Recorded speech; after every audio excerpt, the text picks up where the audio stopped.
Hello everyone. हमारे channel easy maths अड्डा पे आपका फिर से स्वागत है। आशा करता हूँ कि आप सभी अच्छे होंगे और आपकी तैयारी भी अच्छी चल रही होगी। तो भाई, बहुत सारे स्टूडेंट्स के मैसेजेस के बाद वैसे तो हम सॉल्यूशंस प्रोवाइड नहीं करते, लेकिन क्या है कि बहुत सारे स्टूडेंट्स के मैसेजेस आ रहे थे कि भैया द लाइव जो द पंडित्स पे जो लाइव मॉक आया हुआ है उसमें मैथ्स के क्वेश्चंस अच्छे हैं। तो हमने सिर्फ मैथ्स के क्वेश्चंस के लिए ही सॉल्यूशन लिए हैं। उनका कहना ये था कि भैया हमसे क्वेश्चंस हो पा रहे थे, हमसे क्वेश्चन आ रहे थे, लेकिन टाइम नहीं बचा हमारे पास, मैथ्स कैलकुलेटिव थी या फिर वो थी। लेकिन यार क्या है कि जब मैंने क्वेश्चंस देखे ना, उन्होंने मेरे को क्वेश्चंस भी भेज दिए साथ में। जस्ट मेरे को पीडीएफ बनानी थी, मैंने जस्ट पीडीएफ में कंपाइल करके आपके सामने लेके आया हूँ सॉल्यूशंस को। तो लिटरली जब मैंने क्वेश्चंस देखे तो भाई क्वेश्चंस में, कई क्वेश्चंस में मेरे को लगा कि कैलकुलेटिव है, पर कई क्वेश्चंस में तो भाई मैं सीधा ही कह रहा हूँ कि भाई जैसे नॉर्मल पेपर होता है ना वैसे ही पेपर आया था, लेकिन आपको क्या है ना, करने के मेथड्स नहीं पता। भाई जब भी कोई एग्जामिनर पेपर सेट करता है ना, तो वो 1 घंटे का पेपर है ना, तो भाई वो मोस्ट प्रोबेबली यही डिसाइड करता है कि भाई 1 घंटे में पूरा पेपर हो जाना चाहिए। लेकिन जो मैथ्स के क्वेश्चंस होते हैं ना, वो आपके मेथड पे भी डिपेंड करते हैं, आपने कौन सा मेथड यूज करा। हम हमारे साथ जो भी विद्यार्थी, हमारे साथ जो भी स्टूडेंट्स जुड़े हुए हैं, उनको पता है कि भाई हमारा सॉल्यूशन का करने का अप्रोच क्या रहता है। हमारी एकदम शॉर्टेस्ट अप्रोच रहती है, यदि जहां पे हम लगा सकते हैं कोई क्वेश्चन में। शॉर्टेस्ट अप्रोच का मतलब ये है कि जैसे मैंने आज अपनी प्रीवियस वीडियोस में ही बताया हुआ है कि शॉर्टेस्ट अप्रोच से मतलब ये है कि हम कहीं ना कहीं तो ऑप्शन एलिमिनेशन लगाएंगे, और ऑप्शन एलिमिनेशन के साथ साथ हम कई बार शॉर्ट ट्रिक्स का यूज भी करेंगे। तो ये ऑप्शन एलिमिनेशन और शॉर्ट ट्रिक्स और कुछ नहीं है, सिर्फ आपकी नॉलेज है किस पे, किस टॉपिक की नॉलेज है कि आप जब इन क्वेश्चन को इस तरीके से कर पाओगे। तो आपको मैथ्स में एक नंबर सिस्टम नाम से टॉपिक आता है। यदि उस टॉपिक की अच्छे से नॉलेज है आपके पास, तो भाई आपको जो है इन क्वेश्चंस को करने में ज्यादा तकलीफ नहीं होगी। बाकी आप क्या कर सकते हो, यदि ये वीडियो आपको पसंद आए तो आप हमारी वीडियो को लाइक करना और चैनल को सब्सक्राइब करना बिल्कुल मत भूलिएगा। अब आप कहोगे कि भाई चैनल को सब्सक्राइब करने से हमें क्या फायदा है, हम तो सिर्फ टीचर को ही करेंगे ना, तुमने तो सिर्फ पंडित का मॉक करवा रखा है। तो भाई जस्ट आपको यूट्यूब पे ना क्या करना है, आपको यूट्यूब पे इजी मैथ्स अड्डा सर्च करना है, और इजी मैथ्स अड्डा सर्च करने के बाद ना आपको बहुत सारी प्लेलिस्ट दिखेंगी वहां पे। ठीक है। तो प्लेलिस्ट देखने के बाद ना आपको क्या करना है, वहां पे किसी भी प्लेलिस्ट पे जाके, एक प्लेलिस्ट का नाम है मैथ्स प्रैक्टिस के नाम से, आप वहां जाके सर्च करो, है ना। और भाई मैंने शीट 10 तक अपलोड करी हुई है। शीट 10 का मतलब ये है कि हर शीट में मैं 20 से 25 क्वेश्चन अपलोड करता हूँ, और 25 क्वेश्चन की शॉर्टेस्ट अप्रोच रहती है हमारी एकदम। ठीक है। जो जो हमारे साथ जुड़े हुए हैं भाई, देखो व्यूज पे बिल्कुल मत जाना, नया चैनल है, तो क्या पता भाई नए चैनल पे तो इतने व्यूज आ रहे हैं, वही काफी बात है। ठीक है।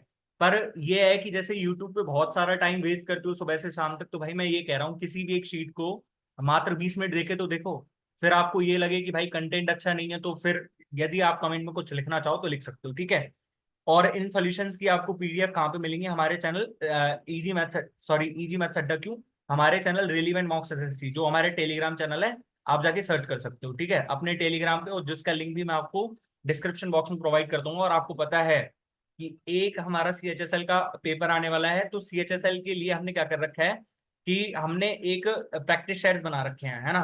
और प्रैक्टिस शेट्स का मतलब ये है कि भाई मतलब हमने सिर्फ मैथ्स के लिए बनाए हैं, और मैथ्स के लिए जब ये प्रैक्टिस सेट्स बनाया है ना, तो आपको ये कहूंगा कि इन प्रैक्टिस सेट्स को देखने के बाद ना, आपने मेथड देख लिया, तो शायद उन मेथड को यदि अप्लाई करोगे आपको, तो मैथ्स की वजह से आपको जो डिसअपॉइंटमेंट होती है ना पेपर में कि भाई कई क्वेश्चन हम कर सकते थे लेकिन नहीं कर पाए टाइम की वजह से, तो आप वो डिसअपॉइंटमेंट आपके मन में खत्म हो जाएगी बिल्कुल, यदि आप इन मेथड्स को यूज करते हो तो। हमारे चैनल इजी मेथड है, ये हमारे चैनल का आइकन है, आप जाके जस्ट चेक कर लेना। और मैं जब ये पीडीएफ प्रोवाइड करूंगा, तो इस चैनल के जो है आइकन पे ही क्लिक करने पे आपको, वहां पे आप डायरेक्ट ज्वाइन हो जाओगे। और हमारे चैनल की यदि कोई मेंबरशिप ज्वाइन करना चाहता है, तो मेंबरशिप पे आप कैसे ज्वाइन कर सकते हो कि सब्सक्राइब के बगल में एक ज्वाइन वाला बटन होगा, आपको वहां पे जाके क्लिक करना है। ठीक है। वहां पे 3 अलग अलग स्कीम्स हैं, और उसमें स्कीम्स के पर्क्स बताए हुए हैं कि उनकी मेंबरशिप लेने का क्या क्या फायदा है, तो आप जाके चेक कर सकते हो। ठीक है। ये हमारे टेलीग्राम चैनल का लिंक है, आप जाके यहाँ पे देख सकते हो, रिलीवेंट मॉक्स एसएससी के नाम से मैथ्स की स्ट्रेटेजी भी शेयर करी हुई है कि भाई कैसे करें। और ये मैथ्स की स्ट्रेटेजी नहीं कहूंगा मैं, क्योंकि मेरे दिमाग में तो स्ट्रेटेजी जैसा कोई शब्द नहीं होता, लेकिन क्या है कि स्टूडेंट जब कहते हैं तो भाई बनानी पड़ती है। ठीक है। और ये स्ट्रेटेजी के ऊपर भाई पूरी वीडियो है, यदि ये वीडियो देखने के बाद भी आपको स्ट्रेटेजी देखने का मन करे ना, तो भाई तैयारी कल से कल छोड़ोगे तो उससे अच्छा आज ही अपने ऊपर उपकार करना। ठीक है। क्योंकि स्ट्रेटेजी देखने का मतलब ये है कि भाई जैसे सपोज करो कि तुम इस साल पेपर दे रहे हो, तो इस साल का टॉपर कोई और है, है ना। जब वो नेक्स्ट साल के लिए कोई फ्रेशर देखेगा तो वो इस साल के टॉपर की वीडियो देखेगा। मान लो उस फ्रेशर का उस साल भी नहीं होता है तो वो अगली साल तैयारी करेगा तो वो अगले साल के टॉपर की स्ट्रेटेजी को देखेगा। तो भाई स्ट्रेटेजी देखने को कोई मतलब नहीं है, लेकिन फिर भी आप देखना चाहो तो देख सकते हो, बस इसमें कुछ नहीं है। मैंने फोकस करा है कि भाई आपको हाई नॉलेज होनी चाहिए जब भी आप ऑप्शन एलिमिनेशन ट्रिक्स वगैरह लगाते हो कई क्वेश्चंस में, ठीक है। मैथ्स की प्रैक्टिस सीरीज, कई instalment in SI, dishonest dealer, linear race वाला टॉपिक, जो जो भी करवा रखे हैं ना टॉपिक, आप वहां पे जो है चेक कर सकते हो। ये अरिथमेटिक मैथ्स में मिल जाएंगे आपको, अरिथमेटिक मैथ्स की प्लेलिस्ट में। और एक हमने प्रिज्म वाला टॉपिक भी कराया हुआ है। जो जो टॉपिक्स हमारे इस चैनल पे हो रखे हैं उन टॉपिक्स को देखने के बाद, उन टॉपिक्स को बड़ी सच्चाई से, बड़े मन से देखने के बाद आपको कोई प्रॉब्लम रहे ना, तो आप कमेंट जैसा भी लिखना चाहो मैं स्वीकार कर लूंगा, ठीक है। एक ज्योमेट्री के इंपॉर्टेंट कॉन्सेप्ट की सीरीज है ना। डे फर्स्ट में तो मैंने सारे मिसलेनियस कॉन्सेप्ट लिए हैं, मतलब ट्राइंगल से रिलेटेड सारे कॉन्सेप्ट जो जो इंपॉर्टेंट है, ठीक है। डे टू वाली वीडियो में मैंने सर्कल पूरा एक्सप्लेन करा है, और डे थ्री वाली वीडियो में पॉलीगन से रिलेटेड क्वेश्चंस है, और डे वन डे टू की प्रैक्टिस है। अब ऐसा नहीं है कि सिर्फ मैंने सिंपल क्वेश्चंस लेके समझा दिए हों। 2017 से लेकर 2023 तक, इवन 2017 में तो बहुत टफ पेपर आया था, तो वो भी क्वेश्चंस इसमें इंक्लूड करे गए हैं। Day one day two day three की वीडियो देख लो। आपका यदि देखो सीएचएसएल का प्री आने वाला है, उसके बाद सीजीएल का प्री आएगा। 3 दिन की वीडियो देखने के बाद भी आपको कोई क्वेश्चन गलत हो ना प्री में, पर ये मत कहना कि भाई वीडियो देख लिया हमसे कॉन्सेप्ट ही अप्लाई करना नहीं आता, तो ऐसे वीडियो देखने से अच्छा ना तो मत ही देखना, कोई दिक्कत नहीं है, ठीक है। अब विदाउट वेस्टिंग टाइम मैं क्वेश्चन की तरफ बढ़ रहा हूँ, ठीक है। फर्स्ट क्वेश्चन है मेरे पास। In the given pie chart, if the female employees in department C is 75%, then how many male employees are in that department? ठीक है, तो मेरे पास यहाँ पे 75% है, 75% यानी कि 3/4। अब 3/4 है, लेकिन मैं यहाँ से 3 का मल्टीपल देखूँ तो इस ऑप्शन को छोड़ के सारे मेरे पास 3 के मल्टीपल दिख रहे हैं। अब पहले ये तो देखो कि मेरे पास 1200 इंप्लॉइज हैं, 1200 इंप्लॉइज में से यदि 16% मेरे पास सी में है, तो 1200 का 16% कितना हो जाएगा, 16 × 12 यानी कि 192 हो जाएगा, ठीक है। अब 192 इंटू में 1/4 ही करना है, क्योंकि जब 3/4 मेल है तो 1/4 ही, सॉरी 3/4 जब फीमेल है तो 1/4 क्या रहेगा, उसका मेल रहेगा। अब 192/4 कितना हो जाएगा मेरे पास, 48, क्योंकि 48 इंटू 2 करूंगा तो 96, 96 इंटू 2 करूंगा तो 192, ठीक है। दूसरा क्वेश्चन है मेरे पास। मेरे को यार हिंदी और इंग्लिश दोनों में लेनी चाहिए थी, हिंदी में मैं नहीं, अब यार किसी ने मेरे को भेजे तो इंग्लिश में भेजे थे तो मैंने करवा लिए, ठीक है। 4 different positive numbers are written in ascending order. Ascending order का मतलब आरोही क्रम में लिखे गए हैं, ठीक है। मैं यहाँ पे आपको बता देता हूँ, यदि कहीं पे भी आपको कोई प्रॉब्लम है तो यहाँ पे मैंने बता दिया, ये बोलते हैं आरोही क्रम में, ठीक है। असेंडिंग ऑर्डर मतलब घटते से बढ़ते क्रम में। Half of the average of all the numbers is 20 less than the greatest of these numbers. मतलब ये कहना चाह रहा है कि जो इनका एवरेज है ना चारों का, उसका आधा सबसे बड़े नंबर से 20 कम है, ठीक है। तो मतलब मैं यहां से क्या कह सकता हूँ, जैसे मैंने आरोही क्रम में मान ली चारों number A B C D मान लिए मैंने, मतलब ए सबसे छोटा है और डी सबसे बड़ा है, ए सबसे छोटा और बी डी सबसे बड़ा है। अब इनका एवरेज क्या हो जाएगा, ए प्लस में बी प्लस में सी प्लस में डी अपॉन में 4 होगा ना इनका एवरेज, तो अपॉन में 4 होगा ना, लेकिन उसका आधा लेना है, यानी कि ए प्लस में बी प्लस में सी प्लस में डी बाई 8। ये 8 कहाँ से आया, क्योंकि हाफ ऑफ द एवरेज लिया है मैंने, ठीक है। ये किसके बराबर है, डी माइनस में 20 के बराबर, ठीक है। तो मेरे पास यहाँ से कितना आ जाएगा, ए प्लस में बी प्लस में सी की वैल्यू प्लस में डी इज इक्वल्स टू, मेरे पास कितना आ जाएगा यहाँ से 80 माइनस में 160, ठीक है। अब यहाँ पे आगे दिया हुआ है if the average of first 3 numbers is 45, मतलब एवरेज है ये फर्स्ट 3 नंबर्स का। तो मैं क्या कह सकता हूँ कि ए प्लस में बी प्लस में सी मेरे पास कितना है, ए प्लस में बी प्लस में सी मेरे पास 45 है ना, तो 15 × 3 भाई एवरेज मेरे पास यही तो रहता है ना, सम ऑफ ऑब्जर्वेशन इनटू में total number of observation, sum of observation upon में टोटल नंबर ऑफ ऑब्जर्वेशन, यही तो रहता है ना मेरे पास। तो यहाँ से सम ऑफ कितना आ जाएगा, यहाँ से एवरेज इंटू में टोटल नंबर, एवरेज इंटू में टोटल नंबर, यानी कि 15 आ जाएगा, 15 सॉरी 45 प्लस में डी बराबर 7D माइनस में 180, 8D माइनस में 180, ठीक है। तो मेरे पास यहाँ से कितना हो जाएगा, 7D की वैल्यू मेरे पास कितनी आ जाएगी यहाँ से 180 ये रहा, और 45 यहाँ से जाएगा, तो यानी कि ये मेरे पास कितना बन जाएगा 225। और डी की वैल्यू मेरे पास यहाँ से कितनी आ जाएगी 200, सॉरी ये मेरे पास 45 प्लस में डी है, और 20 अंडे 160 रहता है ना यार, ये मैंने 180 कैसे लिख दिया है, तो मेरे पास 205 आएगा ये, है ना 205। तो आप समझ में आ गया ना, डी की वैल्यू 205 अपॉन में 7, 29 7 203 होता है, यानी कि 29 सही 2/7 आंसर। कितने सेकंड का क्वेश्चन था, यदि देखो आपको समझाने में टाइम लगा, बाकी 10 से 15 सेकंड से ज्यादा क्वेश्चन था क्या ये? 10 से 15 सेकंड। मैं आपसे सिर्फ ये कहूंगा कि क्वेश्चन पढ़ने के बाद यदि आपको तरीका समझ में नहीं आ रहा है ना, तो भाई आपको सख्त प्रैक्टिस की जरूरत है, ठीक है। और मैं पहले भी बोलता हूँ और अब भी बोलूंगा कि जब भी आप क्वेश्चन पढ़ो ना, तो पहले एक बार ऑप्शन चेक कर लिया करो, क्या पता ऑप्शन से क्वेश्चन हल हो जाए, ठीक है। मेरे पास है third question. There was 35% discount on a shirt. Alia bought that shirt and got an additional discount of 20% for paying in cash and further 15% discount for being a regular customer. मतलब उसने 35% का डिस्काउंट तो शर्ट पे दे ही दिया, लेकिन उसको 20% का additional discount for cash payment के लिए और 15% का डिस्काउंट रेगुलर कस्टमर होने के लिए मिला, ठीक है। सी पैड 1300 उसने 1300 करे, 1300 क्या करें उसको पे करें दुकानदार को शर्ट खरीदने के लिए। What was the approximate price tag on the shirt. अब भाई प्राइस टैग है, मतलब प्राइस के जो प्राइस टैग है, मतलब जो मार्केट प्राइस है वहीं पे दिया जाएगा ना डिस्काउंट। तो मैं यहां से सक्सेसिव लगाऊंगा 35, 20 और 15 का। लेकिन सक्सेसिव लगाने का मतलब आपको 35 और 20 और 15 का ऐसे तो निकालना जरूरी नहीं, 35, 20, 55, 55 और 15, 70, फिर यहां से इन दो दो का गुना करोगे, फिर ऐसे क्यों ही निकालना है। मेरे को सीधा मेथड पता है कि देखो मेरे पास 35% है, यानी कि वो 20 पे 7 का डिस्काउंट दे रहा है, यानी कि 20 से 13 की बड़ी मेरे पास, 20 से 13 की बड़ी मेरे पास। अब यहां से इसके बाद भी डिस्काउंट दे रहा है, यहाँ पे मेरे पास 20% का डिस्काउंट है, यानी कि 5 यूनिट की चीज को वो 4 में दे रहा है, ठीक है। और 15% का डिस्काउंट है, मतलब 20 की चीज को वो कितने में दे रहा है, 17 में। अब इसी 13 इंटू में 4 इंटू में 17 है, इसी की वैल्यू तो मेरे पास 1300 है, इसी की वैल्यू तो मेरे पास 1300 है। यहाँ से मैं इससे किससे काट लूंगा, देखो 4 से ये कट गया 5 बार, तो मेरे पास यहाँ पे क्या आंसर आ गया, यहाँ पे मेरे पास क्या आंसर आ गया, एक की वैल्यू ऊपर से यदि मैं देखूं तो 13 से ये कितनी बार कट गया, 100 बार कट गया, यानी कि 100/17। एक की वैल्यू जब मेरे पास 100/17 है, तो मेरे को किसकी वैल्यू चाहिए, 5×5 = 25 और 25 इंटू 20 करूंगा तो 500, यानी कि 50,000 अपॉन में 17 की वैल्यू चाहिए मेरे। अब बड़े आसानी से क्वेश्चन कर पाए नहीं कर पाए, 17×2 = 34, मेरे पास कितना बच गया, 16 जीरो, 17 एकम 17 और 17 नंबर 153, 17 नंबर 153, यानी कि 7 बच गया मेरे पास, ठीक है, जीरो। तो देखो अब कितनी बार जाएगा, 17×4 = 68, 294 सिर्फ एक ही ऑप्शन में दिख रहा है ना मेरे को। अब मेरे को आगे हल करने की जरूरत है क्या, अप्रोक्सीमेट। जब अप्रोक्सीमेट पूछेगा तो मैं यहाँ पे ऑप्शन एलिमिनेशन क्यों नहीं लगा सकता, क्योंकि अप्रोक्स में मैं कभी भी ये फर्जी ट्रिक्स का इस्तेमाल नहीं कर सकता हूँ, ठीक है।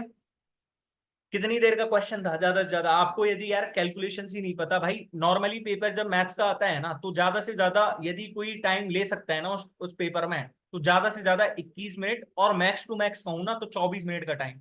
यदि इससे ज्यादा टाइम ले रहे हो ना, तो भाई आप बहुत खतरे में चल रहे हो, बहुत खतरे में चल रहे हो, ठीक है। मेरे पास है यहाँ से 65% of a number is added to 65, then the result is the number itself. What is the 15 सही 1/13% ऑफ दैट नंबर, 15 सही 1/13, यानी कि मैं कितना लिख सकता हूँ इसको, 13 × 15 195, यानी कि 196 अपॉन में 13%। मतलब मैं यहाँ पे क्या कह सकता हूँ कि ये मेरे पास किसका स्क्वायर है, 14 का स्क्वायर है। मतलब जो भी मेरे पास ऑप्शन रहेगा वो 7 का मल्टीपल रहेगा, 7 का मल्टीपल रहेगा भाई, जो 7 का मल्टीपल ही रहेगा ना यार। देखो मतलब ये मेरे पास 7 का मल्टीपल नहीं है, और ये मेरे पास नहीं है, दो ही ऑप्शन तो है, मैंने देखते ही चेक कर लिया है, तो देखते ही चेक कर लिया, तो क्वेश्चन पढ़ा तभी। अब यहाँ पे दे रखा है मेरे को 65% of a number is added to 65, then the result is number itself. मतलब मैं नंबर के 65% को 65 में जोड़ रहा हूं, तो वही नंबर आ रहा है मेरे पास, 100% आ रहा है नंबर का। तो मैं यहां से क्या कह सकता हूँ कि नंबर का 35% ही मेरे पास 65 है, उस नंबर का 35% ही तो मेरे पास 65 है ना। मतलब मैं यहां से क्या कह सकता हूँ कि 35% की वैल्यू मेरे पास कितनी दे रखी है, 65। भाई इसको तुम वैसे सॉल्व करोगे कि 65% ऑफ एक्स प्लस में 65 = 100% ऑफ एक्स, यहाँ से भी तो यही आ रहा है ना मेरे पास, मैंने सीधा लिख दिया कि 35% ही तो मेरे पास 65 के बराबर है। मतलब मैं यहां से क्या कह सकता हूँ कि 7% मेरे पास 13 के बराबर है, 7% मेरे पास 13 के बराबर है। तो अब यहाँ पे जब 7% इतने के बराबर है, मेरे को क्या चाहिए, मेरे को तो नंबर चाहिए ना, मेरे को नंबर चाहिए, मेरे को 100 की वैल्यू चाहिए, 100 की वैल्यू। मतलब मेरे पास एक की वैल्यू जब यहाँ से इतनी आ रही है, 1% की वैल्यू मेरे पास इतनी आ रही है, तो यहाँ से 100% की वैल्यू कितनी आ जाएगी, 1300/7। अब मेरे को कितना चाहिए, इसका भी 196/13% चाहिए, इसका 196/13% निकाल दो, 13 ये पूरा कट जाएगा, 196/7 कितना होता है, 28, 28 + 7 = 196। आ गया आंसर, आ गया आंसर, ठीक है।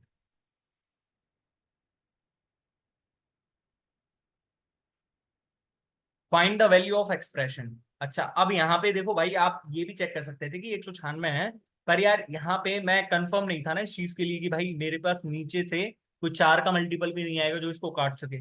ठीक है, बाकी हम 4 का मल्टीपल और 7 का मल्टीपल चेक करें तो एक ही ऑप्शन मिल रहा है मेरे पास 28। ठीक है, अब यहाँ पे find the value of expression, ये भी आप देखो, ये तो बोनस मार्क्स हैं, यदि इस क्वेश्चन को भी गलत कर रहे हो तो आपके भाई प्रैक्टिस की जरूरत है ना आपको, इस क्वेश्चन को भी गलत कर रहे हो तो बस इसमें सिली मिस्टेक्स ना हो जाए, इसका ध्यान रखना, क्योंकि सिली मिस्टेक्स होंगी। आप वैल्यू पुटिंग में करोगे तो भाई आप कॉट 30 को 1/√3 मान सकते हो, लेकिन √3 होता है ना, तो मेरे पास कितना हो जाएगा यहाँ पे 3 माइनस 8 sin² 30, यानी कि 8 इंटू 1/4 इंटू cos² 45, यानी कि 1/2, 1/4 इंटू 1/2 1/8, 1/8 से 8 कट गया यानी कि 1। ठीक है, जितना लिखना होता है ना पेपर में उतना ही लिखूंगा मैं तो। ठीक है, अब यहाँ पे ये 10² 30 यानी कि 1/√3, 1/√3 का स्क्वायर 4/3 हो जाएगा, मतलब यहाँ पे प्लस ये 1 हो जाएगा sin 90, तो मेरे पास यहाँ पे कितना हो गया 2/3 प्लस ये मेरे पास cos 90 0, यानी कि ये 0 बन जाएगा, और sec² 45 कितना होता है 2 होता है। ठीक है, तो मेरे पास यहाँ से भी कितना बन गया, ये 6/3 बन गया, यहाँ से भी 6/3, 2 2 और 2 4, 4 और 3 7, 7 माइनस 1 करूंगा तो 6। कितने सेकंड का आंसर था, कितने सेकंड का क्वेश्चन था, ज्यादा से ज्यादा 10 से 15 सेकंड। लेकिन भाई अब इसमें मैक्स टू मैक्स यदि लेना चाहो तो आप 25 से 30 सेकंड ले लेना, क्योंकि जल्दीबाजी में क्वेश्चन गलत नहीं होना चाहिए, जल्दीबाजी में क्वेश्चन गलत नहीं होना चाहिए। अब हम कर सकते हैं कि भाई हमारे पास थोड़ा सा टाइम लग जाए, 10-20 सेकंड ज्यादा लग जाए, लेकिन क्वेश्चन गलत नहीं होना चाहिए, सिली मिस्टेक्स तो बिल्कुल नहीं होनी चाहिए। ठीक है, मेरे पास है यहाँ पे 3 pipes A B and C can fill a reservoir in 45 hours, 15 hours एंड 30 आवर्स रिस्पेक्टिवली। जब भी पाइप एंड सिस्टम और टाइम एंड वर्क के क्वेश्चन आए हैं तो भाई वो सिर्फ बोनस मार्क्स होते हैं, वो सिर्फ और सिर्फ बोनस मार्क्स होते हैं, क्योंकि भाई इसमें टाइम एंड वर्क और पाइप एंड सिस्टम में सिर्फ एक ही हमारे पास क्या लगता है, एक ही कॉन्सेप्ट है कि भाई इफिशियंसी जिसकी ज्यादा होगी वो उतना कम टाइम लेगा किसी काम को करने में, और जिसकी एफिशिएंसी जितनी ज्यादा रहेगी वो उतना कम टाइम लेगा, और जिसकी एफिशिएंसी जितना कम रहेगी वो उतना ज्यादा टाइम लेगा किसी चीज बनने में। ठीक है, और मेरे पास यहाँ से यदि मैं टोटल टोटल किसी चीज का निकालूंगा कि टोटल वर्क मेरे पास कितना है, तो वो कितना हो जाएगा मेरे पास number of days into efficiency. यहाँ पाइप एंड सिस्टम के केस में कितना हो जाएगा, पाइप्स की एफिशिएंसी इंटू में जो सिस्टम मेरे पास कितनी कैपेसिटी का है, सिस्टम की कैपेसिटी कितनी हो जाएगी यहाँ पे मेरे पास जो नंबर ऑफ जो उसका सॉरी एफिशिएंसी इनटू में जो उन्होंने काम करा है जितने दिन, वही तो रहेगी ना, तो जितने आवर के लिए उन्होंने काम करा है, तो मेरे पास यहाँ पे ए बी और सी दिए हुए हैं,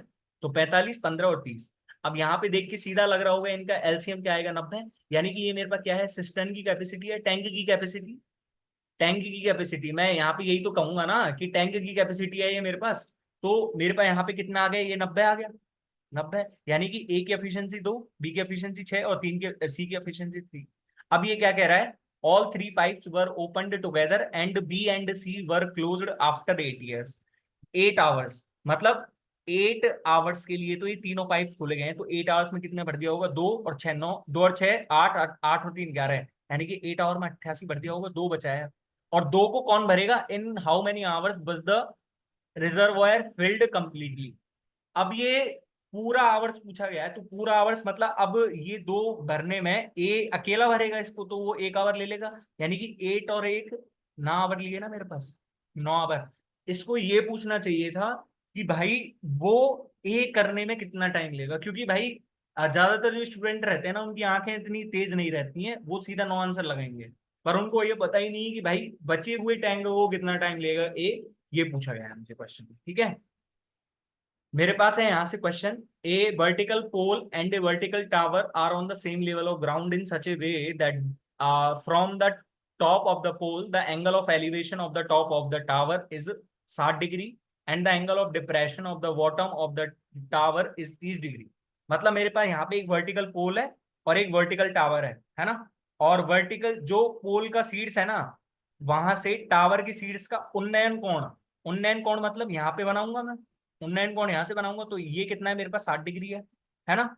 और यहाँ पे ये क्या कह रहा है कि जो ये पोल का सीड्स है ना, जो ये पोल का सीड्स है, पोल ये है मेरे पास, और यहाँ से पोल के सीड्स से टावर के जो आधार का, टावर के तल का अवनमन कोण, अवनमन कोण यानी कि ये बनेगा मेरे पास अवनमन कोण, तो 30 डिग्री, जब ये 30 डिग्री तो मेरे पास ये 30 डिग्री। ठीक है, तो यहाँ पे मेरे से क्या पूछ रहा है, if the height of the tower is 84 metre then find the height of the pole. भाई बोनस मार्क्स ही मिलेंगे इसमें, तो बोनस मार्क्स मतलब आप अच्छे से कर पाओगे इस क्वेश्चन को।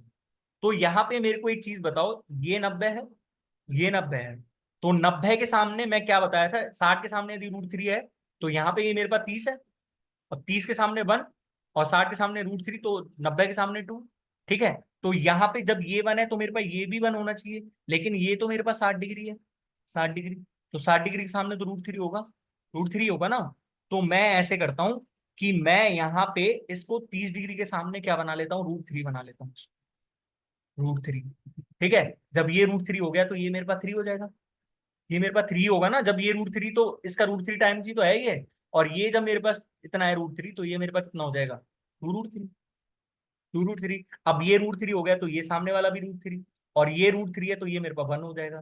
मतलब मेरे पास पोल की हाइट कितनी आ गई, 1 आ गई, है ना, और यहाँ से यहाँ तक ये भी तो 1 है ना, तो मतलब मेरे पास 3 और 1 4, इसी 4 की वैल्यू मेरे को कितनी दी हुई है, 84, यानी कि 1 की वैल्यू मेरे पास कितनी आ जाएगी, 21 मीटर आंसर है मेरे पास। ठीक है, कितने इजी से क्वेश्चन पूछे गए हैं, और भाई फिर भी कह रहे हैं कि कैलकुलेटेड क्वेश्चन है, एक आध क्वेश्चन आ गया तो क्या दिक्कत आ रही है। इफ 10 की पावर, 10 की पावर, अच्छा 10 की पावर एक्स, उसका 7 टाइम्स रूट लिया हुआ है इसने। अच्छा, यहाँ पे भी यही है और यहाँ पे भी यही है, then find the value of x. अब ऐसे में आप जब भी जाना चाहो ना, तो बाई ऑप्शन जाओ, बाई ऑप्शन, और बाई ऑप्शन मैंने चेक करा तो सीधा मेरे पास इंटीजर्स हैं, तो इंटीजर्स देख के ही आपको समझ में आ जाना चाहिए कि भाई एक्स, एक्स ऐसा नंबर रहना चाहिए जिसकी पूरी मैं 7 बार रूट टाइम्स निकाल सकूं, मतलब जिसका रूट 7 में निकाल सकूं, रूट 7 में निकाल सकूं। तो मेरे पास सिर्फ एक ही तो नंबर है, 2 की पावर 7 ही तो होता है ये, 2 की पावर 7 की पावर 1/7 करूंगा तो मेरे पास 2 आता है। तो यहाँ पे चेक करके देख लो अब, आज बैठ रहा है कि नहीं बैठ रहा, तो 10 की पावर 2 प्लस में 24 की पावर 2, देखो 100 प्लस में 576 इज इक्वल टू 676, बैठ तो गया। तो मेरे पास बाई ऑप्शन ही कितने सेकंड का क्वेश्चन था ये, 5 से 6 सेकंड का क्वेश्चन नहीं था ये।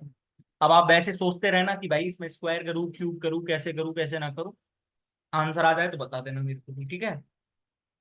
अच्छा, मेरे पास है यहाँ से, what is the radius of the circle inscribed in A triangle having side length 30 centimetre, 40 centimetre and 60 centimetre.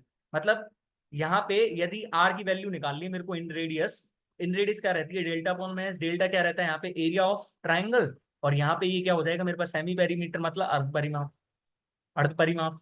तो यहाँ पे मेरे पास एस की वैल्यू आ कितनी रही है, एस की वैल्यू आ रही है मेरे पास 30 और 40, 70, 70 और 60, 130, यानी कि एस की वैल्यू मेरे पास 65 सेंटीमीटर आ रही है।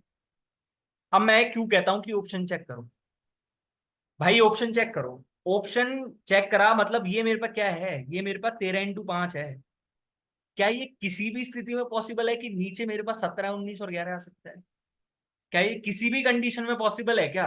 मेरे पास जब यहाँ पे डेल्टा अपॉन एस है, तो नीचे मेरे पास एस आ रहा है, मतलब क्या ये किसी भी कंडीशन में पॉसिबल है क्या कि नीचे मेरे पास 11 आ जाएगा। मैं ये सपोज करके चल सकता हूँ कि ऊपर से 13 कट गया होगा, 5 कट गया होगा, पर नीचे से 11, 19 और 17 आने की चांसेस कैसे भी दिख रहे हैं आपको, कैसे भी दिख रहे हैं। तो सिर्फ मेरे पास सिर्फ एक ही ऑप्शन है ना, दिखते ही लग गया भाई आंसर तो।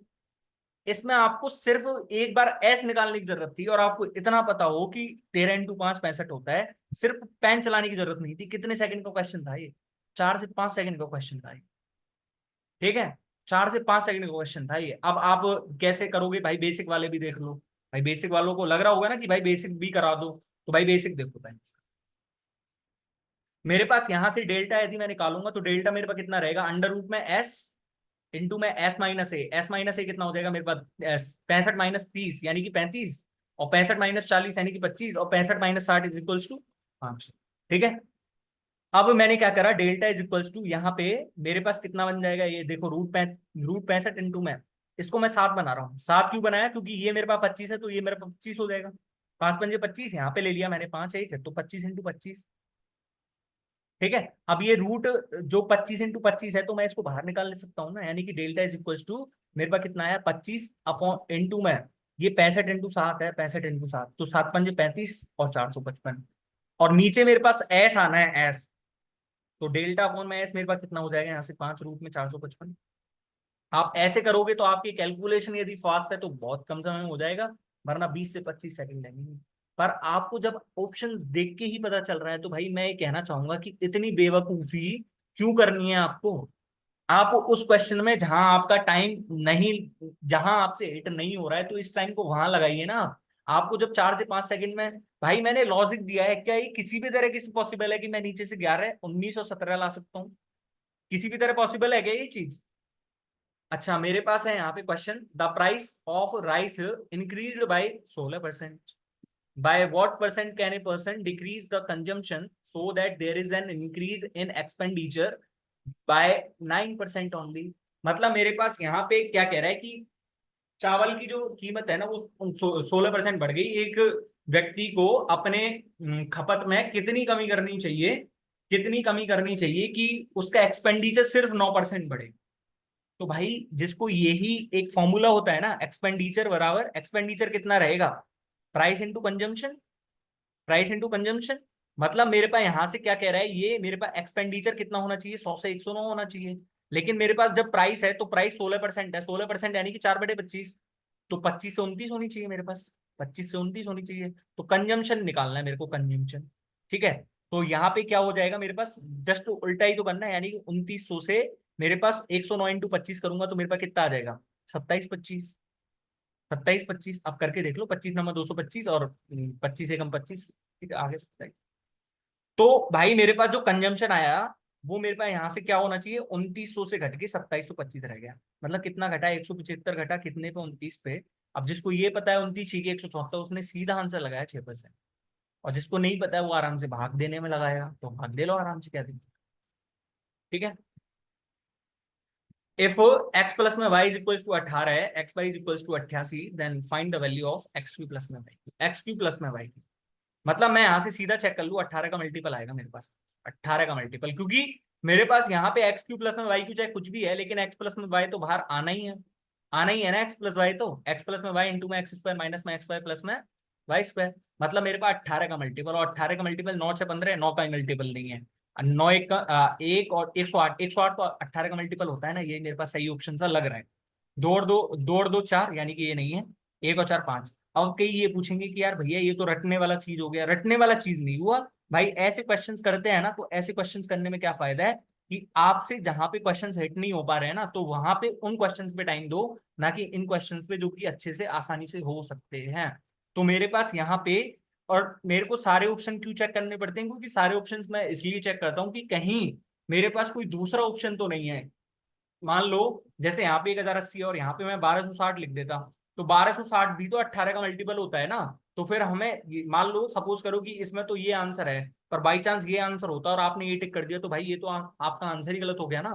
तो फिर तो आपको पूरा चेक करने की जरूरत पड़ती। और बेसिक वाले यदि आना चाहते हो तो बेसिक वाले कैसे करेंगे हम, यहाँ से एक्स प्लस में वाई तो दे ही रखा है मेरे को, और एक्स स्क्वायर माइनस में एक्स वाई प्लस में वाई स्क्वायर, इसको मैं क्या लिख सकता हूँ, एक्स प्लस में वाई का whole square minus x y, यानी कि 324 माइनस में 88 इंटू में 3 करूंगा, 88 इंटू में 3 यानी कि 4 और 264।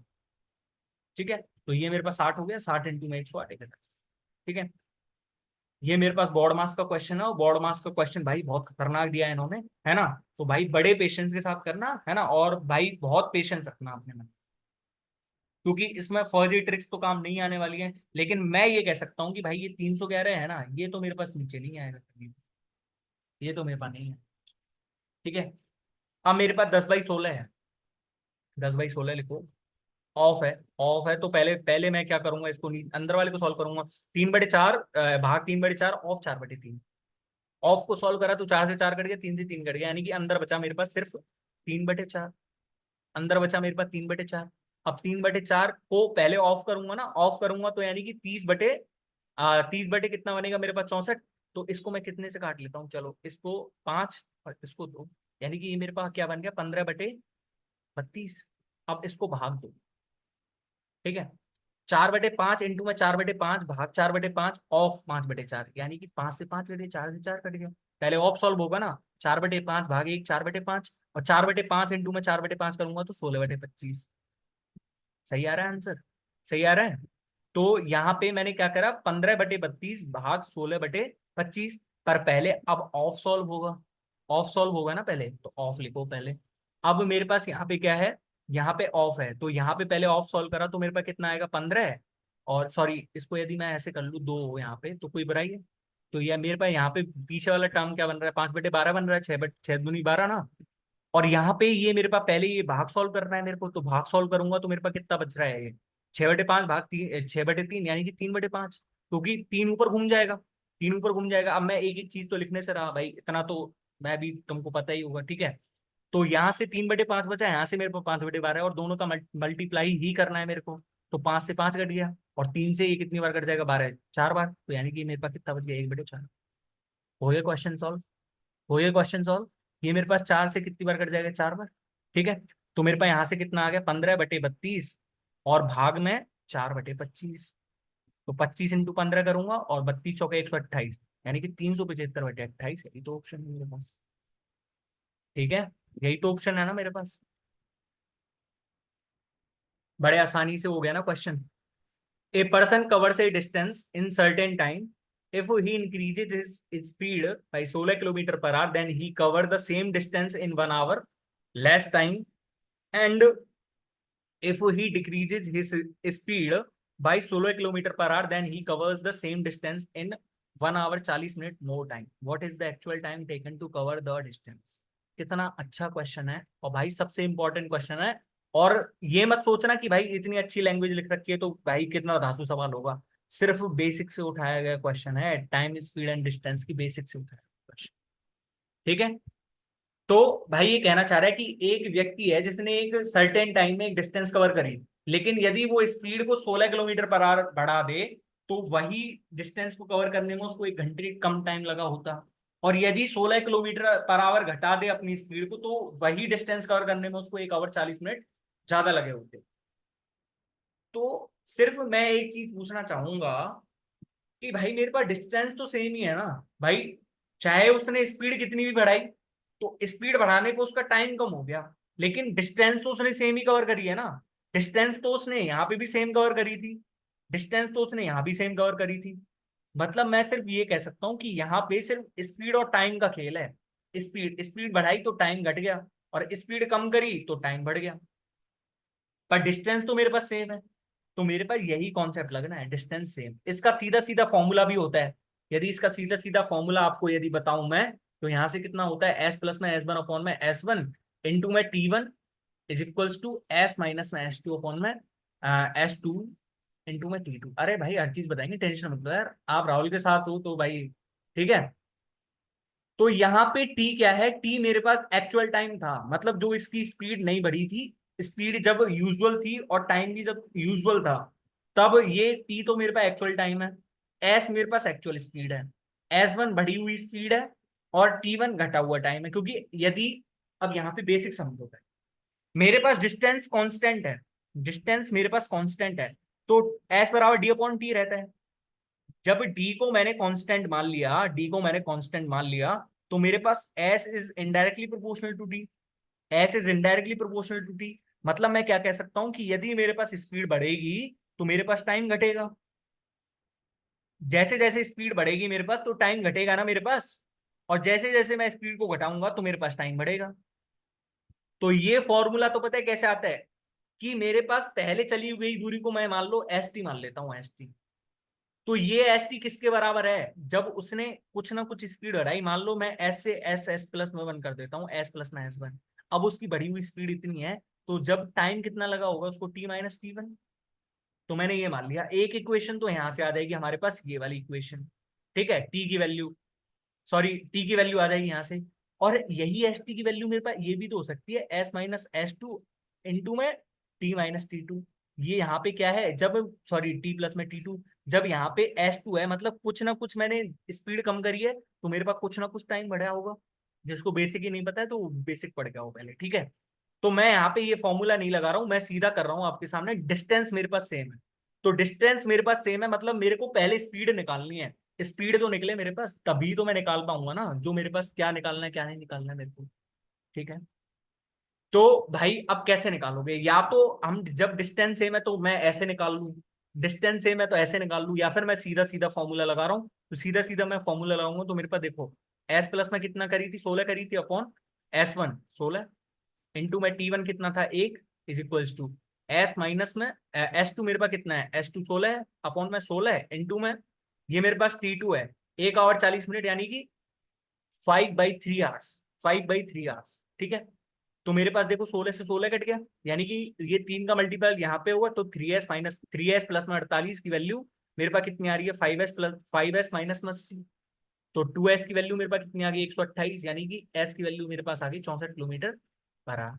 और हमसे यूजुअल टाइम पूछ रहा था, यूजुअल टाइम। s की वैल्यू 64 रख के देख लो, 64 प्लस में 16 अपॉन में 16, मेरे पास कितना आंसर आ जाएगा, 5। क्योंकि 80 प्लस में 80 अपॉन में 16 है।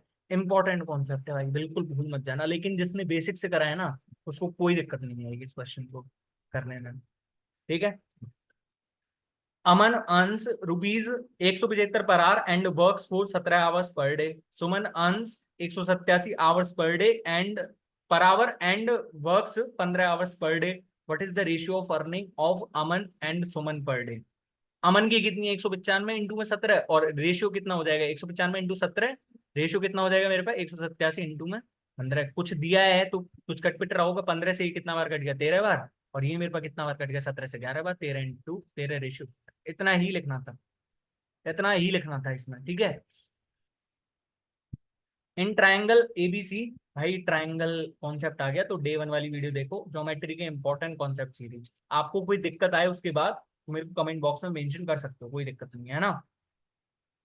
इन ट्राइंगल एबीसी कोण A is equals to right angle and the length of AC and BC are 16 and 20 respectively. मतलब मेरे पास यहाँ पे एक राइट एंगल दिया हुआ है, सीधा राइट एंगल बनाने की तैयारी करो, ठीक है। यहाँ से ए बी और सी, ए मेरे पास राइट एंगल है ना। ए सी एंड बी सी दे रखे, ए सी मेरे पास 16 सेंटीमीटर और ये 20 है। तो मेरे पास 12 16 20 का ट्रिपलेट बन गया ना, 3 4 5 12 16 20। A is a point D is on A B, D पे एक पॉइंट, ए बी पे एक पॉइंट ले लिया डी। तो यहां से क्या कह रहा है, बी डी की वैल्यू मेरे पास 6 सेंटीमीटर है, बी डी की वैल्यू मेरे पास 6 सेंटीमीटर है। फाइंड द लेंथ ऑफ सी। अब सी डी की लेंथ किस किस को दिख गई है, कैसे आएगी। जब ये मेरे पास 6 है तो ऑब्वियसली ये मेरे पास 6 होगा। क्यों, क्योंकि ये 12 सेंटीमीटर था। जिसको ट्रिपलेट नहीं पता पहले ट्रिपलेट याद करो, क्योंकि ये पाइथागोरस प्रमेय से ये 16 है, ये 20 है, तो 20 400 माइनस में 256, तो 144 आ जाएगा, 144 का रूट 12 है। मेरे को सी डी की लाइन चाहिए, सी से डी को मिलाओ और यहाँ से जस्ट पाइथागोरस प्रमेय अप्लाई करो। 256 प्लस में 36 यानी कि रूट में 292, रूट में 292, और रूट में 292 कितना हो जाएगा, मतलब मेरे पास 4 का आना चाहिए। 4 तो बाहर आएगा ही ऑब्वियसली मेरे पास। तो 73 इंटू 4 करूंगा, 73 इंटू 4 पे तो नहीं आ रहा, 73 इंटू 4 पे आ रहा है, यानी कि 2 रूट 73 सेंटीमीटर मेरे पास। 2 रूट 73 सेंटीमीटर। अब आपने कैसे करा कि 4 तो नहीं आ रहा। तो भाई कई दुष्ट प्राणी यदि ऐसे बड़े हों कि यहाँ से मैंने 16 क्यों बाहर नहीं निकाला, तो भले प्राणियों मेरे को ये बताओ कि 16 का मल्टीपल दिख रहा है क्या तुमको। मेरे को तो बिल्कुल नहीं दिख रहा, क्योंकि 272 16 का मल्टीपल होता है, और 272 के बाद 288 होता है ना। मेरे पास है यहाँ से question, if 10 digit number 9028x434/2 is divisible by 88, then find the value of 12x minus में 7y4 the largest possible value of. मतलब मेरे पास क्या है कि largest possible value of x के लिए ढूंढना है ना। तो पहले तो भाई 88 का डिविजिबिलिटी रूल किसी को पता है क्या, कि 11 इंटू 8 होता है, मतलब वो नंबर 8 से और 11 से दोनों से मल्टीपल होना चाहिए, 8 से और 11 से दोनों से मल्टीपल होना चाहिए। पर भाई यहाँ पे एक लॉजिक है, एक लॉजिक मैं आपको बताना चाहूंगा। आपने सिर्फ ये पढ़ा होगा कि x की लार्जेस्ट वैल्यू लेनी है, तो हमारे पास बाई बाई क्या होना चाहिए, हमारे पास स्मॉलेस्ट होना चाहिए। पर मैं ये कहना चाहूंगा कि x की वैल्यू यदि लार्जेस्ट है ना, तो y की वैल्यू एक तो हम स्मॉलेस्ट ले सकते हैं, पर स्मॉलेस्ट लेंगे ना तो x की वैल्यू भी स्मॉलेस्ट ही आ रही है यहाँ पे। तो हमको y की वैल्यू लार्जेस्ट लेनी पड़ेगी, लार्जेस्ट। अब वो मैं कैसे वो समझाता हूँ आपको। पहले तो हम इसको बाई ऑप्शन सेट करते हैं, देखो 12x-7 है, मतलब मेरे पास ऑप्शन में 7 बाय, यहाँ से 4/2 है, तो मतलब बाई की वैल्यू 0 नहीं हो सकती, क्योंकि 402 तो 8 से डिविजिबल नहीं होता।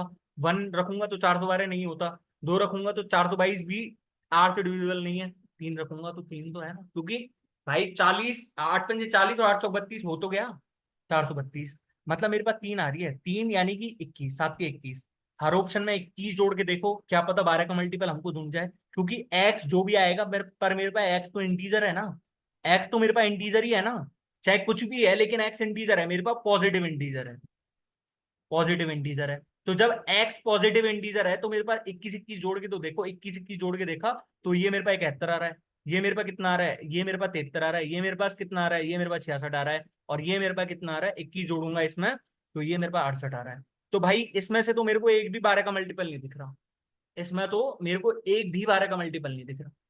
ये 60 होता तो मल्टीपल हो जाता। तो मेरे पास यहां से क्वेश्चन नहीं होना, क्योंकि मैंने वाई की स्मॉलेस्ट वैल्यू रखी है। तो अब यहाँ पे कहीं ऐसा तो नहीं है कि भाई मैं वाई की जगह और कुछ रखूं। तो मेरे पास 4 रख के देखूंगा तो 44 और 2 नहीं जाता, 5 रखूंगा तो 40, 5 2 में नहीं जाता, 6 रखूंगा तो 40 और 6 2 में, 6 2 में 8 का भाग नहीं जाता, 7 रख के देखो तो 472 में तो 8 का भाग जाता है। तो 7 रख के देखो कहीं, और 7 रख के जब देखो तो 7 7 49 होता है, यानी कि 49 जोड़ के देखो ऑप्शन में, 49 जोड़ के देखे तो मेरे पास 50 प्लस में 49 99 नहीं है ऑप्शन। 52 प्लस में 49 101 नहीं है। 45 प्लस में 49 करूंगा तो 94, 94 भी नहीं होता। 47 प्लस में 49 करूंगा 96 आता है, 96 तो 12 का मल्टीपल है ना मेरे पास, 12 × 96। ये उन लोगों के लिए जिनका दिमाग एकदम हाई फाई चलता है, और बेसिक वालों के लिए भी हमारे पास पूरी इंतजाम है कैसे करना है कैसे नहीं करना है। मेरे पास 10 डिजिट नंबर है 9028x434/2। अब भाई देखो, कुछ तो ये कह रहे होंगे कि भाई रट के आया है क्वेश्चन तो नहीं यार, देखो रटने वाली कोई चीज नहीं है, मैं वाई की वैल्यू 3 रख के ही बताता हूँ आपको, है ना। तो मेरे पास 11 का मल्टीपल, अब भाई विद्वान लोगों को भी पता होगा वो तो, 4 2 6, 6 और 4 10, 10 और 8 18, यानी कि 18 माइनस 9 2 11, 11 और प्लस में एक्स, और 14, और 14 3 17, यानी कि 17 माइनस में एक्स। तो ये मेरे पास 0 होना चाहिए, या फिर 11 का कोई मल्टीपल होना चाहिए, 11 22। तो यहां से मेरे पास चाहे कुछ भी है, 1 माइनस में एक्स की वैल्यू 0 है, 11 है, तो मेरे पास एक्स की वैल्यू 1 ही आ रही है यहाँ से। तो इसको आगे पीछे कैसे भी रख के देख लो, अब 1 ही आ रही है मेरे पास। तो भाई ये तो स्मॉलेस्ट वैल्यू हुई, स्मॉलेस्ट वैल्यू मतलब मेरे को यहाँ पे y की भी लार्जेस्ट वैल्यू ही रखूंगा ना, तभी मेरे पास लार्जेस्ट वैल्यू आएगी x की। तो मेरे पास y की वैल्यू कितनी आई थी, 7 आई थी ना। 7 रख के देखो, 7 रख के देखो, आपको कुछ चेंज नहीं करना, आपको सिर्फ यहाँ पे 17 आ रहा था पहले, 17 आ रहा था, तो यहाँ पे अब 7 7 है, मतलब 4 और बढ़ाए, 4 और बढ़ाए, यानी कि 18 माइनस में 21 माइनस में x हुआ होगा। यही मेरे पास किसका 0 या 11 का मल्टीपल है ना। तो ये मेरे पास -3 माइनस में x इज इक्वल्स टू 0 या फिर 11। ओके, है ना। तो अब ये मेरे पास यहां से कैसे आंसर आना, कैसे आंसर आएगा, अब पॉसिबिलिटीज अब मैंने सारी आपके सामने रख दी हैं। या फिर अब आपको कैसे करना था, आपको अब देखो 21 प्लस में x करेंगे, 21 प्लस में x माइनस में 18, ये मेरे पास 0 का मल्टीपल, या फिर सॉरी 0 या 11 का मल्टीपल। तो मेरे पास यहाँ से कितना आ रहा है, 3 प्लस में एक्स इज इक्वल टू 0 या 11, 11 रखूंगा मैं 3 प्लस में एक्स की जगह, तो मेरे पास एक्स की लार्जेस्ट वैल्यू आ रही है 8, एक्स की लार्जेस्ट वैल्यू 8 आ रही है, और 12 × 96, यहाँ पे मेरे पास 96 तो आ रहा था। तो ये बेसिक वालों के लिए हो गया, ठीक है। आपको आने दोनों ही मेथड चाहिए।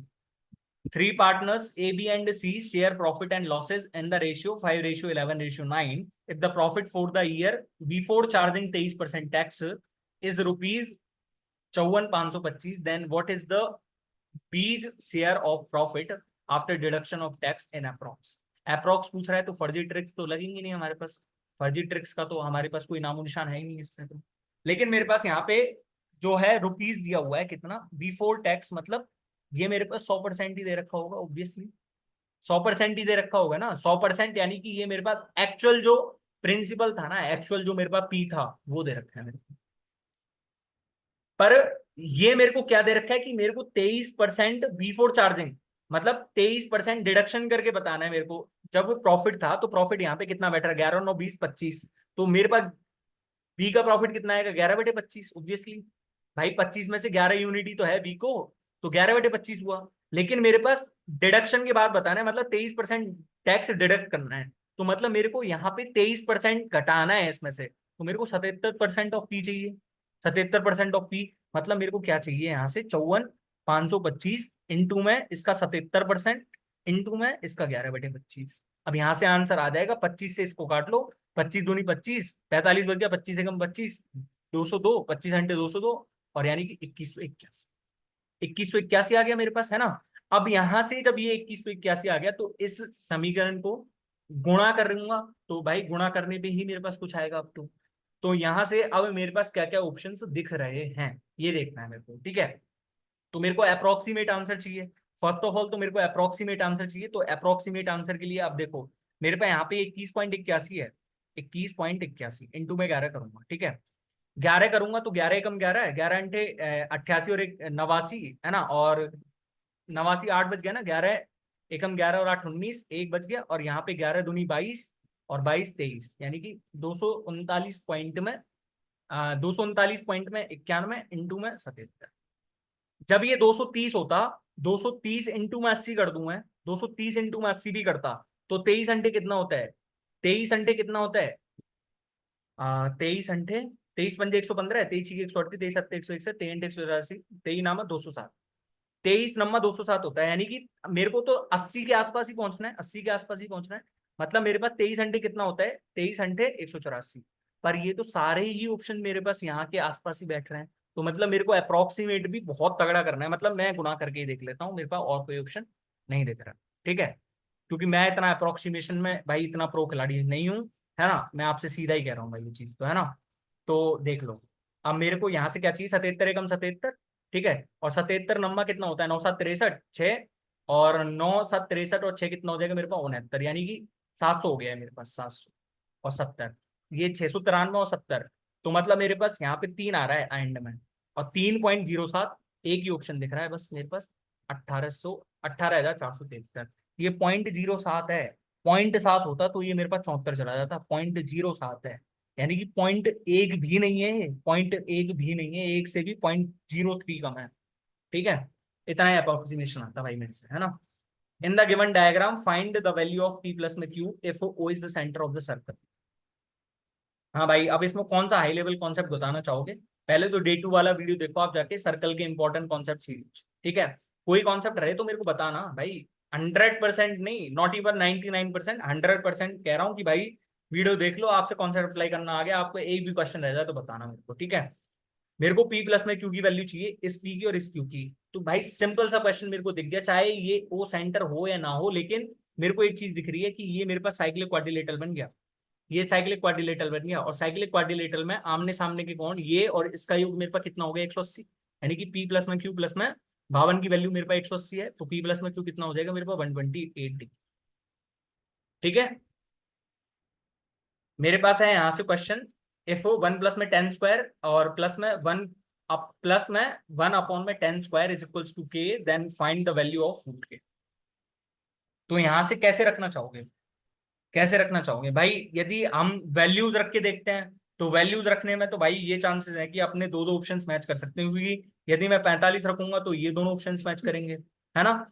तो मैं क्या करता हूं, मैंने यहाँ पे एक चीज करी कि मैं यहाँ पे रख रहा हूँ थीटा की वैल्यू को मैं 30 डिग्री रख रहा हूँ, 30 डिग्री, ठीक है। जब मैं सॉरी 60 डिग्री रख रहा हूँ, 60 डिग्री, जब मैं 60 डिग्री रख रहा हूँ ना इसको, तो ये मेरे पास कितना है, 4 प्लस में 1 प्लस में 1/3, यानी कि 4 इंटू में 4/3, 4 इंटू में 4/3 कितना हो जाएगा मेरे पास, 4 अपॉन में रूट 3, क्योंकि के की वैल्यू मेरे पास, रूट के की वैल्यू 4/√3 हो जाएगी ना मेरे पास, 4/√3, तो 4/√3 कहाँ से आंसर आ रहा है, ये मेरे पास कॉट 60 होएगा, कॉट 60 1/√3 होता है ना, और ये मेरे पास यहाँ से रूट, ये कितना हो जाएगा मेरे पास 2, तो 2 इंटू में 1/√3, ये तो आंसर नहीं बन सकता मेरे पास, ये तो आंसर नहीं बन सकता मेरे पास। यहाँ से यदि देखूं मेरे पास 60 है और ये भी 60 है, तो यहाँ से ये कितना हो जाएगा मेरे पास 2 इंटू में, ये मेरे पास कितना हो जाएगा 2/√3, तो मेरे पास यही तो आंसर है, sec theta into cosec theta,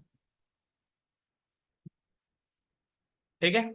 मेरे पास है यहाँ से question, Siddharth sells two articles X and Y at the same price such that he makes a profit of 28% on article X and loss of 20% on article Y.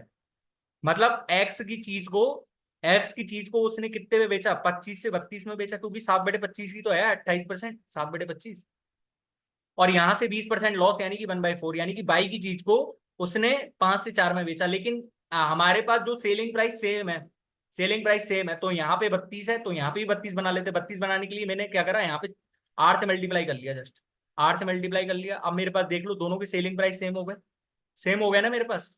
अब यहाँ पे क्या कह रहा है, if he increases the selling price such that articles X and Y are still sold at an equal price and profit of 15% is made on article bye.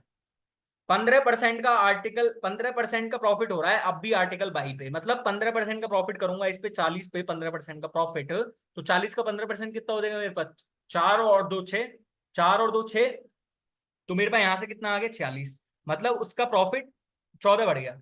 हमसे क्या कह रहा है ये, then find the percentage increase on the profit of article X.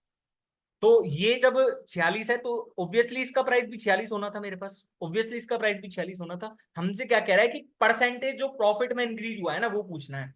तो percentage of profit में कितना का प्रॉफिट हुआ है इसको देखो, यहाँ पे पहले 7 का प्रॉफिट था, यहाँ पे पहले 7 का प्रॉफिट था, अब ये 7 का प्रॉफिट ना होके अब ये कितने का प्रॉफिट हो गया, 21 का प्रॉफिट हो गया। कितने की बढ़ोतरी हुई है, 200% की बढ़ोतरी हुई है ना, 200% की तो बढ़ोतरी हुई है। भाई क्वेश्चन समझ में नहीं आया तो दोबारा वीडियो देख लो यार, इससे ज्यादा नहीं समझा पाऊंगा, है ना। अच्छा मेरे पास है यहाँ से एफ ए प्लस में बी प्लस में सी 27, ए स्क्वायर प्लस में B square 315, A square A cube plus में बी क्यू प्लस में C cube 41 31, then find the value of 7 ABC।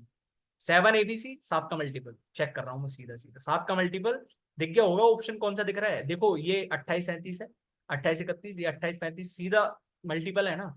कितने सेकंड का क्वेश्चन था, 4 से 5 सेकंड का।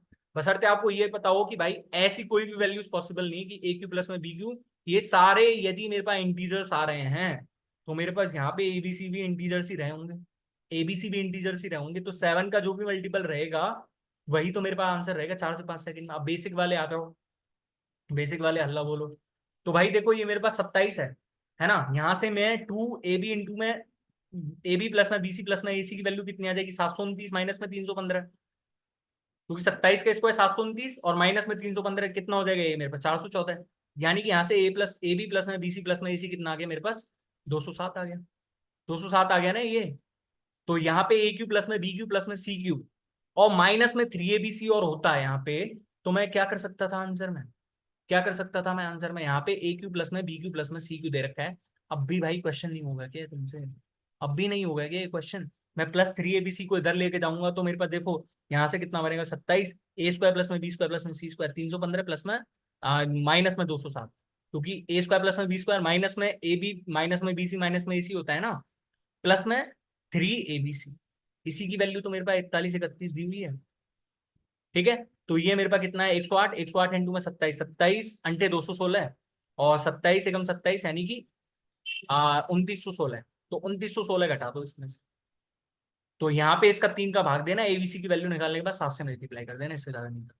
ठीक है, if the ratio of upstream and downstream speed of a boat 2:3 and the time taken by boat to cover 60 kilometre downstream in 4 hours, 4 hours यानी कि 15 kilometre पर आ रहा है उसकी स्पीड डाउनस्ट्रीम में। ठीक है, तो मेरे पास डाउनस्ट्रीम और अपस्ट्रीम का रेशियो दिया हुआ है 2:3, ये स्पीड का रेशियो है। तो मेरे पास टाइम कितना रहेगा, टाइम मेरे पास इनका उल्टा ही तो रहेगा 3:2, टाइम मेरे पास इनका उल्टा ही तो रहेगा ना 3:2। ठीक है, ओके। अब यहां से ये 60 किलोमीटर डाउन स्ट्रीम चलने में 4 आवर ले रही है ना, लेकिन मेरे पास यहाँ से स्पीड का रेशियो मेरे को आ सकता है, यदि ये 15 किलोमीटर पर आवर है तो ये मेरे पास कितना रहेगा 5 है, तो यानी कि 10 किलोमीटर पर आवर हो जाएगा ये मेरे पास, है ना। अब मेरे को क्या चाहिए, what is the time taken by boat to cover 75 kilometre in still water. तो यहाँ से जब ये 15 है ये 10 है, एक्स माइनस बाय 10 है और एक्स प्लस में बाय मेरे पास कितना है 15 है, तो यहाँ से एक्स की वैल्यू मेरे पास कितनी आ जाएगी 25/2, और यहाँ से एक्स की वैल्यू स्टिल वाटर में ही तो है ये बोट की चाल, यानी कि 75/25 कितना हो जाएगा मेरे पास 6 आ रहा है ना आंसर सीधा सीधा। ठीक है, अब मेरे पास है यहाँ पे question, a loan is to be returned in two equally yearly installments if the rate of interest is 17.5% per annum compounded yearly and 75% of total interest charged is 28/14, then find the value of each installment। each installment की value चाहिए मेरे को। यहां से ये मेरे पास कितना है 17.5% यानी कि 7/40, भाई 2.5% होता है ना 1/40, तो मेरे पास 7/40 है, मतलब मेरे को इक्वल इंस्टॉलमेंट देनी, कंपाउंड इंटरेस्ट की इंस्टॉलमेंट पड़ी है, यानी कि फर्स्ट पे यदि वो 40 से 47 दे रहा है तो वो दूसरे ईयर में कितने देगा 40 का स्क्वायर, और 47 का स्क्वायर कितना रहेगा मेरे पास 2209। तो यहाँ पे जब ये 2209 है तो यहाँ पे भी 2209 बनाओ, इसको 2209 बनाओगे यहाँ पे, है ना। और यहाँ पे ये मेरे पास 40 है, तो 40 × 47 करूंगा तो 40 इंटू में 7 और जोड़ दो, 280, यानी कि ये मेरे पास कितना हो जाएगा, 1880। तो मेरे को चुकाना कितना था टोटली, जो मैंने लिया कितना था, लिया था मैंने 3480, और दे कितना रहा हूं मैं, 2209 प्लस में 2209, यानी कि मैं 4418 दे रहा हूँ, 4418। कितने का, कितने का वो हुआ, यहाँ पे इंटरेस्ट कितने का हुआ मेरे पास, इंटरेस्ट, इंटरेस्ट मेरे पास कितने का हुआ यहाँ पे, 8 3, सॉरी मतलब यहाँ पे यदि मैं वैसे करके बताऊं आपको, 20 और 18 38, 38 और यानी कि 938 का वो हो गया मेरे पास, ठीक है। 938, इसी 938 की वैल्यू अब यहाँ से निकाल लो आप। 2814 है ये मेरे पास, 2814, ये 3/4 की वैल्यू मेरे पास यदि 2814 है, तो 3 नाम 27, और ये मेरे पास 938 ही बैठ रहा है, 938, यानी कि 4 की वैल्यू मेरे पास कितनी रह जाएगी, 4 की वैल्यू 938 इंटू में 4, ठीक है। तो यहां से मेरे को टोटल इंटरेस्ट कितना देना है, टोटल इंटरेस्ट 938 इंटू में 4, यानी कि एक की वैल्यू ही तो मेरे पास 4 है, तो मेरे पास यहाँ से टोटल इंस्टॉलमेंट जो कितनी आ जाएगी, 2209 इंटू में 4, यानी कि 8836, ठीक है। ये मेरे पास थोड़ा सा इंपॉर्टेंट क्वेश्चन है ना। The table shows the daily income of 250 person, study the table and answer the question. Less than 300, less than 460, less than 550, less than 690, less than 880। जिसको बारंबारता की थोड़ी भी नॉलेज है, जिसको फ्रीक्वेंसीज वगैरह की, जो मतलब ये फ्रीक्वेंसी ग्राफ्स होते हैं, जो मतलब जो भी ग्राफ्स वगैरह होते हैं, ये बारंबारता सारणी जो भी होती है, तो उसका थोड़ा सा भी यदि ज्ञान है, तो यहाँ पे नंबर ऑफ पर्सन दिए हुए हैं, यहाँ पे मेरे को इनकम दी हुई है। आपने कभी यदि मेंस का पेपर दिया हो, या फिर कभी आपने ऐसे सॉल्व करे हो क्वेश्चन, तो यहाँ पे ये लेस देन 300 है, लेस देन 300 मेरे पास 22% है, 22%, है ना। और लेस देन 460 ही मेरे पास 56% है, मतलब लेस देन 460 है मेरे पास 56%। ये 300% भी तो इसमें शामिल है ना, ये लेस देन 300 वाले भी तो 460 में शामिल है ना इसमें। भाई इसका कहना यही तो है ना कि लेस देन 460 है ये 56%, तो इसमें लेस देन 300 वाले भी तो शामिल हो गए ना। तो मैं यहाँ पे पहले इसको इस कोड में बदलूंगा कि यहाँ पे लेस देन 300, यानी कि 0 से 300 रहा होगा, 0 से 300 मेरे पास कितने हैं, 22 है। तो यहाँ से मेरे पास 300 से 460 के बीच में ही रहूंगे ना, 300 से 460 के बीच में मेरे पास कितने परसेंट रहे होंगे, 56 माइनस में 22, मेरे पास 34% रहे होंगे, 34%।